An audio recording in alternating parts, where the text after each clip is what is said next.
नमस्कार विद्यार्थी मित्र, देवियों और सज्जनों। मैं हूं डॉक्टर शिवाजी उत्तम सौरे, अध्यक्ष हिंदी विभाग, प्राध्यापक संभाजीराव कदम महाविद्यालय देवोर। आज के व्याख्यान का विषय है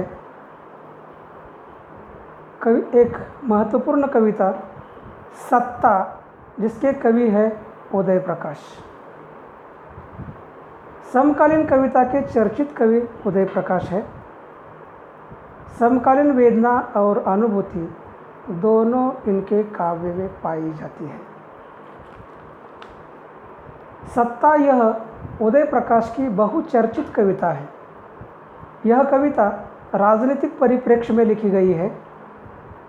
आज के समय और समाज में सत्ताधारियों और इनकी सत्ता का विशेष महत्व है।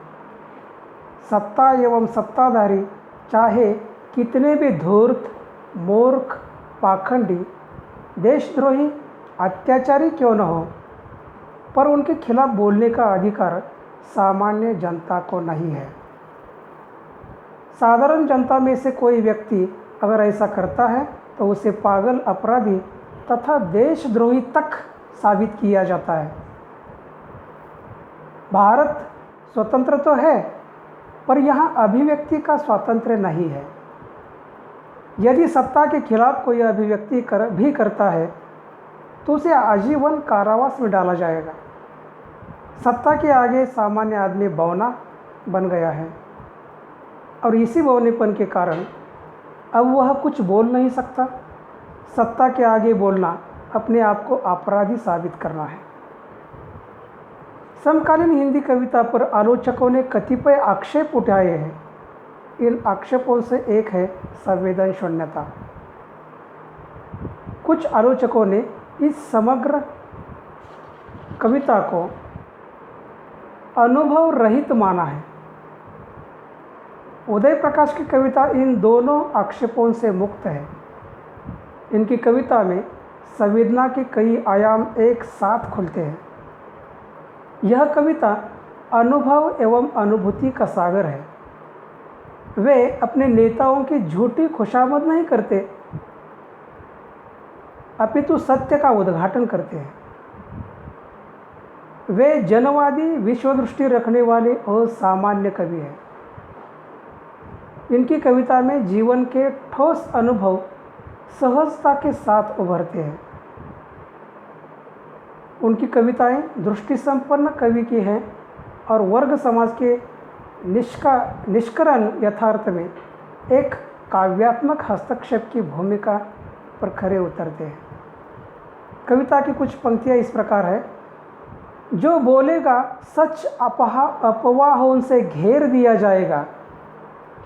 जो होगा सबसे कमज़ोर और वाद्य, उसे बना दिया जाएगा संदिग्ध और डरावना। जो चाहेगा स्वतंत्रता, दिया जाएगा उसे आजीवन कारावास। इन पंक्तियों में क्या दृष्टिगोचर होता है? आज सत्ता का माहौल बनता ही जा रहा है और बढ़ता ही जा रहा है। इस वातावरण में सत्ता के खिलाफ बोलना कठिन कार्य बनता जा रहा है। यहाँ अपराध का भी विरोध किया जा नहीं सकता। अगर कोई व्यक्ति सत्ता अथवा सत्ताधारियों के अपराध का विरोध करेगा तो उसे अपराधी सिद्ध किया जाएगा। वर्तमान समय में आम आदमी को कई यातनाएं दी जाती है। व्यवस्था के खिलाफ वह किस प्रकार कुछ भी नहीं कर सकता है, इसका जिक्र कवि ने इन पंक्तियों में किया है। जो करेगा लगातार अपराध का विरोध, अपराधी सिद्ध किया जाएगा। इस प्रकार के शब्दों में कवि ने इस वर्तमान व्यवस्था पर करारा व्यंग किया है।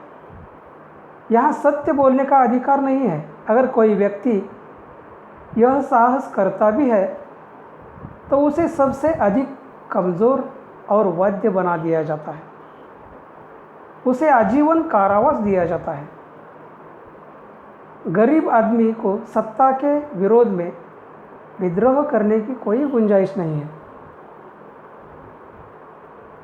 जो मांगेगा दुआ दिया जाएगा उसे शाप।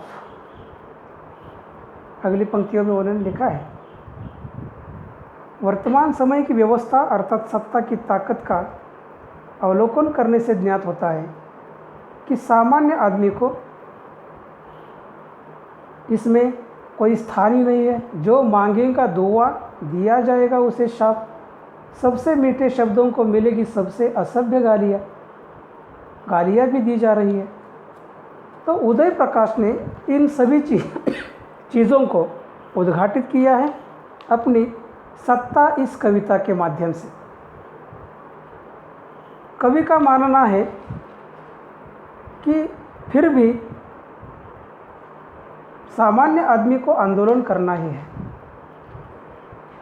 सत्ता के विरोध में अपने अधिकार को जताना है। और वे सामान्य लोगों को सचेत करते हैं, जागृत करते हैं। सत्ता कविता में कवि ने समकालीन परिवेश की सच्चाइयों को उजागर किया है। कवि ने आम आदमी की और सत्ताधीश के विचारों की पनपती अलगाववादी दृष्टि को अवलोकित किया है। निष्कर्षता कहा जा सकता है कि सत्ताधारी आम आदमी पर हावी होते जा रहा है, जो कवि को बिल्कुल पसंद ही नहीं है। कवि का मानना है कि किस